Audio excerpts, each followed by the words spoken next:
recuerden ustedes que los viernes yo quiero hablar de inteligencia artificial, porque pienso que la inteligencia artificial es el mayor acontecimiento en la historia de la humanidad. La inteligencia artificial es el mayor logro del ingenio humano, y la inteligencia artificial resume todo el conocimiento de la humanidad. Y para mí, todas las agendas de todo el mundo, en todas las áreas, deberían tomar en cuenta este fenómeno. ¿Por qué? Porque la inteligencia artificial va a afectar todas las áreas de la economía. Dime, Antonio.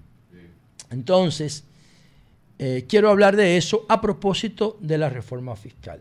Dice el FMI: resulta imperiosa una reforma fiscal integral que eleve de forma duradera los ingresos fiscales mediante una ampliación de la base tributaria. Una ampliación de la base tributaria significa poner a gravar productos y servicios que no están grabados.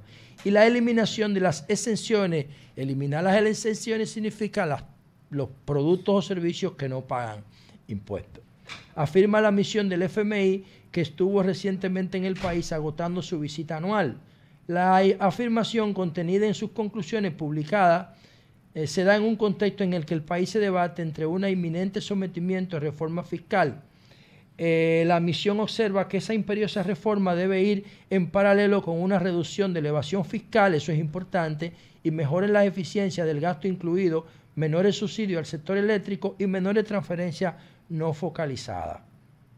Bueno, miren, señores, lo único interesante de ahí es la evasión fiscal. Después lo otro, los subsidios, eliminar los subsidios, bueno, eso hay que ver cómo se maneja, porque hay subsidios de esos que no son graciosos ni gratuitos, tienen una función social, como ese tema del sector eléctrico. Aquí una persona que gane 15,000 pesos puede pagar una factura de luz de 5,000. Yo no entiendo eso. Entonces el sector eléctrico no solamente tiene que ser racional en términos de ingresos. Eso no es un negocio, es un servicio público. Entonces tiene que ser racional también en términos de que es un servicio público que es fundamental para la vida de la persona. Hay que generar un equilibrio ahí de intereses. Pero, ¿a dónde yo quiero ir? Mientras el Fondo Monetario Internacional dice eso aquí, que hay que hacer una reforma tradicional, aumentar los impuestos y quitar los subsidios, que eso es lo que saben decir. Entonces, el mundo desarrollado se está moviendo por otro lado. Y pongan atención a lo que yo voy a mostrar en la televisión, en la pantalla, que lo voy a leer para los que nos están escuchando por la radio. Ponme la primera portada, por favor. Miren lo que dice el Fondo Monetario Internacional.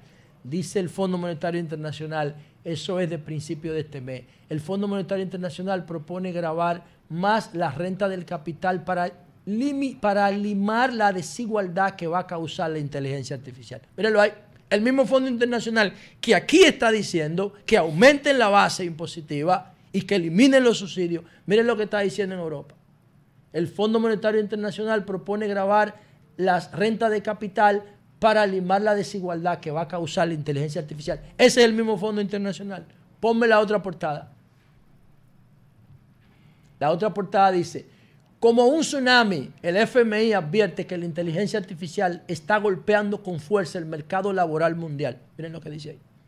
Eso no lo estoy diciendo yo, eso lo está diciendo el mismo FMI, que aquí en República Dominicana en su informe no incluye la palabra inteligencia artificial ni el concepto, pero que en Europa, miren lo que dice, lo define como un tsunami y llama al gobierno a adecuar sus instituciones para atenuar, para amortiguar el impacto que va a tener la inteligencia artificial en el 60% de los empleos en los próximos 10 años. ¿Cuándo fue la última reforma en la República Dominicana? En el 2012. ¿Qué significa? Que tiene 12 años que no se hace una reforma. 12 años que no se hace. Las reformas tienen impacto a mediano y largo plazo. Si se hace ahora, ¿cuándo va a ser la próxima? Bueno, el impacto de la IA es a corto plazo. O sea, la IA está planteando cambiarlo todo en los próximos 10 años. Cambiarlo todo. Ahora, cambiar el 50, el 40, el 50, el 60% de la sociedad como la vemos hoy va a ser antes de 10 años. La meta. O sea, lo que dice Raymond Kurzweil es que el 2029 es la meta. de que ya se empiece a sentir el impacto de la inteligencia artificial en todas las áreas de la sociedad. ¿Y cómo entonces nosotros vamos a hacer una reforma fiscal sin considerar la inteligencia artificial? No se puede, va a dar error. Va a dar error. Y hay algunas cosas que se pueden ir haciendo en la medida en que se avanza en la reforma fiscal. Pero si no incluyen el concepto de reforma fiscal, de inteligencia artificial en la reforma fiscal, el gobierno puede erosionar su gobernabilidad. Oigan lo que le estoy diciendo. Y el presidente Abinader tiene que entender esto, claro. Incluso si yo fuera el presidente Abinader, yo mando a crear un gabinete de inteligencia artificial para ir diagnosticando y actualizando cada institución pública a acoplarse con la inteligencia artificial. Yo hiciera un gabinete de inteligencia artificial sin pensarlo dos veces, porque ustedes van a empezar a ver esto a nivel mundial en todos los países, porque repito, es el mayor acontecimiento humano. De hecho, esta semana Facebook, que ahora le dicen Meta, lanzó el modelo Llama 3, con 70.000 millones de parámetros para mejorar el entrenamiento de la inteligencia artificial. 70.000 millones de parámetros para ser más eficiente, señor. 70.000 millones. Pero además es una inteligencia artificial de código abierto, la de Llama, lo que significa que todos los programadores van a tener acceso y se va a poder alojar lo más probable en todas las nubes, la de Amazon Web Server, la de Azure de Microsoft, la de Google Cloud, lo que significa que va a estar disponible para las buenas intenciones y también para las malas intenciones. Y mientras el mundo está discutiendo entre aborto y LGTB en Estados Unidos, entre Kamala Harris y Donald Trump, líderes emocionales, Silicon Valley está anunciando toda la semana nuevos modelos de lenguaje, actualizaciones. También OpenAI anunció el ChatGPT Mini, orientado más a programador, un modelo de lenguaje pequeño, pero mucho más eficiente y menos costoso. Y el mundo está debatiéndose entre el aborto y la LGBT. Discurso y debates disparatosos que no tienen ningún valor, no agregan ningún valor a la sociedad. Entonces, hay que poner el foco en esto. Y termino diciendo lo siguiente.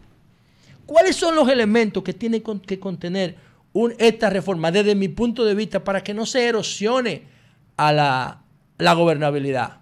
Para que no se erosione a la gobernabilidad. Yo entiendo que hay que revisar la base tributaria, pero yo entiendo que hay que revisarla no solamente para ampliar la base imponible, para gravar más impuestos y servicios, también se puede revisar para quitar impuestos. ¿Por qué? Porque la inteligencia artificial no va a impactar en República Dominicana en términos de empleo como va a impactar Europa. ¿Por qué? Porque en República Dominicana el 60% casi es informal. Pero sí va a impactar en el sector privado, la población económicamente activa, la población que paga impuestos y que recibe salario y que cotiza con la seguridad social. Esa va a ser impactada, esa parte.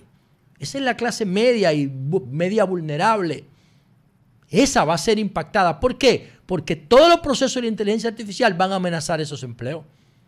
Eso hay que tomarlo en consideración. Pero en el sector público, a nivel de empleo, no, porque en el sector público los empleos no son racionales. Son empleos de ayuda, de política. Por cada puesto de trabajo necesario en el sector público hay 5 empleados. O 4, qué sé yo. Entonces ahí no va a haber tanto impacto porque no son racionales las contrataciones. Pero, ojo con esto. En otros aspectos va a ser determinante y van a mejorar todos los procesos de eficiencia el sector privado. Y el gobierno tiene que saber que esa mejoría de eficiencia en el sector privado se va a producir a costa de los empleados que pagan impuestos y que cotizan en la seguridad social. Entonces, yo pienso que estar hablando de aumentar la presión tributaria sin tomar en cuenta estos impactos puede ser complicado y termino con lo siguiente. Además de lo que sugiere el fondo, hay algunas cosas que el gobierno puede ir haciendo para complementar esta necesaria e inminente reforma fiscal. La primera de todas, yo creo que el gobierno tiene que crear una Procuraduría de Persecución de la Corrupción Fiscal, porque el 50% de los impuestos se los roban. Y eso es corrupción. Ellos le dicen evasión y incluso ahora le dicen elusión fiscal para darle un carácter más light a la corrupción fiscal. Entonces, el modelo de persecución de la corrupción administrativa ha dado resultado al gobierno en estos 4 años, tiene que replicarlo en la persecución de la corrupción fiscal, porque la corrupción fiscal aquí no se persigue. Eso es lo primero. Lo segundo, si el gobierno a ese modelo de persecución fiscal lo alimenta con inteligencia artificial y con modelo de datos, puede hacer de la corrupción un negocio rentable para el gobierno. Porque con un modelo de datos, si todos los procesos fiscales son electrónicos, nadie puede robar. Lo estoy diciendo yo. Nadie puede robar. Y si roba es para el gobierno, porque el gobierno lo va a perseguir, se lo va a quitar con esa Procuraduría Especial. El gobierno puede hacer un gran negocio con la corrupción si la alimenta con modelo de datos y con inteligencia artificial. A eso yo le llamo revisión de patrimonio. Y por último, presidente, haga un gabinete de inteligencia artificial. Si usted hace un gabinete de inteligencia artificial para adecuar a cada una de las instituciones al impacto que va a tener esto, el país va a estar más preparado, va a mejorar la calidad de su gasto y entonces la reforma fiscal no va a impactar, no va a erosionar la gobernabilidad en República Dominicana. Luis.